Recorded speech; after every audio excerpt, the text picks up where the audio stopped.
उधर opposition leader Shahbaz शरीफ ने एक बार फिर हुकूमत को आड़े हाथों ले लिया। सियालकोट में मंशा भट्ट की रिहाइशगाह पर मीडिया से गुफ्तगू में शहबाज शरीफ का कहना था कि मौजूदा हुकूमत ने मुल्क को तबाह कर दिया। ऐसी बदतरीन हुकूमत नहीं देखी। शहबाज शरीफ ने कहा कि हुकूमत के हर रोज नए नए स्कैंडल सामने आते हैं। हमारे दौर में लोड शेडिंग खत्म कर दी गई थी।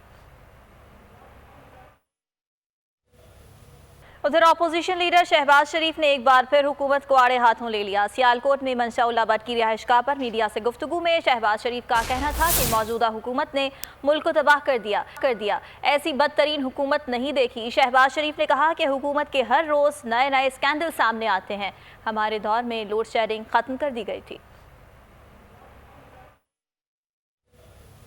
उधर अपोजिशन लीडर शहबाज शरीफ ने एक बार फिर हुकूमत को आड़े हाथों ले लिया। सियालकोट में मंशा भट्ट की रिहाइशगाह पर मीडिया से गुफ्तगू में शहबाज शरीफ का कहना था कि मौजूदा हुकूमत ने मुल्क को तबाह कर दिया। ऐसी बदतरीन हुकूमत नहीं देखी। शहबाज शरीफ ने कहा कि हुकूमत के हर रोज नए नए स्कैंडल सामने आते हैं।